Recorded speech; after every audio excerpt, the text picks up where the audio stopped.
بسم الله الرحمن الرحیم. السلام علیکم خوږو مینوالو، امید لرم چې تاسو به ډېر ښه یې، د ژوند نه به خوندونه او مزې اخلئ. ناست یو ځل بیا ښاغلی ایاز غزل صاحب سره او د خپل کلام باره کې به یو څو تپوسونه کوو، یو څو داسې نظریات چې هغه به ورته موږ وایو او په هغې به غزل صاحب یو دوه درې لاینز موږ ته ډالې کوي. نو ایاز غزل صاحب د ټولو نه پیله خو تاسو موږ ته دا ووایه چې د غم او لیونتوب باعث کومه ګرځېدلې شاعري وي، آیا تاسو په هغې څه لیکل کړي دي؟ اعوذ بالله من الشیطان الرجیم، بسم الله الرحمن الرحیم. ډیره مننه ابراهیم صاحب، الله دې تاسو خوشحاله لري او الله تعالی دې د ژوند ټولې خوشحالۍ ستاسو نصیب کړي. آمین. عرض کوم تاسو د غم او د لیونتوب په حوالې سره تپوس وکړو. جی جی. نو یو شعر درته عرض کوم. ارشاد جی ارشاد. زه چې خزان وهلي باغ ته ځما، زه چې خزان وهلي باغ ته ځما، په وچو پاڼو د ګلونو سوځم. او ووره یم زه ووره جانانه زما، ووره یم زه ووره جانانه زما، زه د خپل ذات په ازمیښتونو سوځم. واه زبردست. غزل صاحب د دې نه علاوه چې کوم دی دویمه یو نظریه ده موږ سره سهل الممتنع، نو آیا تاسو په دې څه لیکل کړي دي؟ که کړي مې نو مهرباني به وي تاسو کو یو دوه لاینز مو راته ډالۍ کړي. ډېره مننه. زما شاعري خو تقریبا سهل الممتنع نه ډکه ده او تاسو ته به د یو څو شعرونه وړاندې کړم. جی جی ارشاد.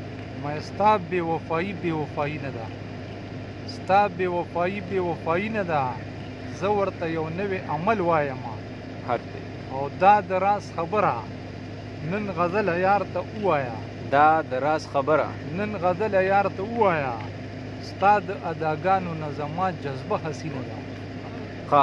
غزل صاحب دې نه علاوه چې کوم په درېیم نمبر د موږ سره، نو هغه دی د تعزل د مینې او د ښایست امتزاجي مصورې چې کومه شاعري باعث ګرځېدلې وي، نو هغه را سره لږه شریکه کړي. اور یمه په زړه کې ورته بل یمه، اور یمه په زړه کې ورته بل یمه، زه د یار د پاکې مینې غل یمه. ډېر. او ته چې کله راغلی درنه خدای خبر، ته چې کله راغلی درنه خدای خبر، یو لمحه کې څو ځله زار شومه. ډېر ښه دی. او پورې له حیا نه یې تنبه کړله، پورې له حیا نه یې تنبه کړله، پاتې زه د ښکلي په دورشل شومه. ډېر ښه دی ډېر. غزل صاحب څلورم نمبر باندې موږ سره آیا سترګې تاسو چې کوم دی بیان کړي دي په خپله شاعرۍ کې؟ او جی سترګې خو د تباهۍ باعث ګرځي او ټول شاعران چې دی نو هم سترګو خوړلي دي. بلکل. الله دې پکې خیر واچوي. آمین. رامی شي ناڅا په حیا سترګو ته، ډېر ښه دی. رامی شي ناڅا په حیا سترګو ته، وګورم څنګه د چا سترګو ته. ډېر ښه. او سترګې د اشنا خو ځینې سترګې دي، سترګې د اشنا خو ځینې سترګې دي، ځکه نه پسخېږي د چا سترګو ته. ډېر ښه. او زړه مې د زخمونو خزانه شوله، زړه مې د زخمونو خزانه شوله، ولې مې کتلي دي ستا سترګو ته. ډېر ښه. غزل صاحب قطعه را سره شامله کړي. هی یو قطعه وړاندې کوم.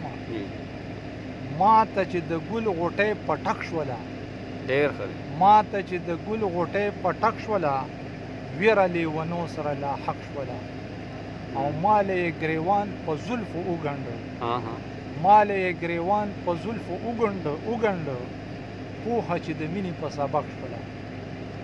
غزل صاحب دې نه علاوه چې کوم دی داسې شاعري را سره شریکه کړې چې هغې کې تاسو جړا او ماتم پیش کړی وي؟ مننه. په ناکړدو مې د جانان وجړل، په ناکړدو مې د جانان وجړل، سم مې جړا سره جهان وجړل. ډېر ښه دی. او داغي زړګی چې مې ښکاره کړو صنم، ورته په چغو هر انسان وجړل. ډېر ښه دی. چې مې قیصه د غم خوره شوه کله، ځمکه او تره شوه اسمان وجړل، دا ستا د مینې برکت دی اشنا، نن چې غزل سری ګریوان وجړل. ډېر ښه دی. غزل صاحب د حقیقت پسندي را سره لږه شریکه کړي.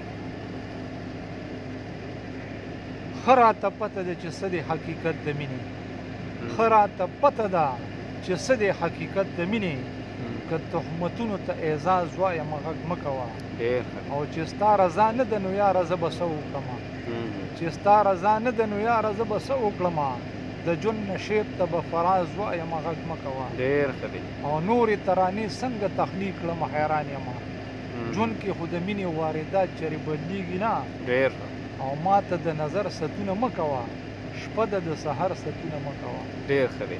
غزل صاحب دې نه علاوه چې کوم دی رومانوي حقیقت دی نو څنګه چې تاسو ته پته ده چې نن سبا کوم نوي کول دی د هغوی هم دا یو پسندیده یو ایډیالوژي به ورته مونږ وایو نظریه به ورته وایو نو که په دې هم څه لیکل کړی نو مهرباني وکړئ هغه راسره شریک کړئ.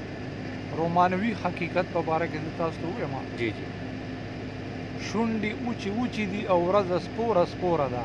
جی جی شونډې اوچې اوچې دي او ورځ سپوره سپوره ده. واه نن په میکده کې د ساقي پیاله نسکوره ده. ډېر ښه دی زبر. او ښه ترېنه خبر یم چې منکره له وفا نه ده. ډېر ښه. ښه ترېنه خبر یم چې منکره له وفا نه ده. هسې ویرېدلې تزنېدلې د پیغوره ده. ډېر او ورکه مې کړه لاره راشه مسافر یما. ډېر ښه دی. یاره ستا په چم کې ستا دپاره مسافر یما. ډېر ښه دی. او دومره ستړی کړی یم د مینې د وحشت مزل هسې نه لالي په منزل کې لیونی شمه. ډېر ښه. غزل صاحب دې سره سره چې کوم دی رومانوي مصوري که تاسو پیش کړي وي شاعرۍ کې نو هغه راسره شریکه کړي. د رومانویت مصوري جی جی وړاندې کوم چېرته چې د یار د تصور نه سوا هیڅ نه وي. چېرته چې د یار د تصور نه سوا هیڅ نه وي ځان ته به د مینې یو جهان داسې پیدا کړم. ډېر او مړ به دې غزله کړي اشنا وایي بیا را نه شي. مړ به دې غزله کړي اشنا وایي بیا را نه شي چم کې به د تا له رقیبان داسې پیدا کړم. او زه د لیونۍ مینې خمار یم. زه د لیونۍ مینې خمار یم سوال د ریاضۍ نه یم چې حل شمه. ډېر ښه دی زبر. او زلفو کې د داسې ول په ول شمه زه آیاز غزل غزل غزل شمه. ډېر ښه. ډېره مننه غزل صاحب ډېره مننه.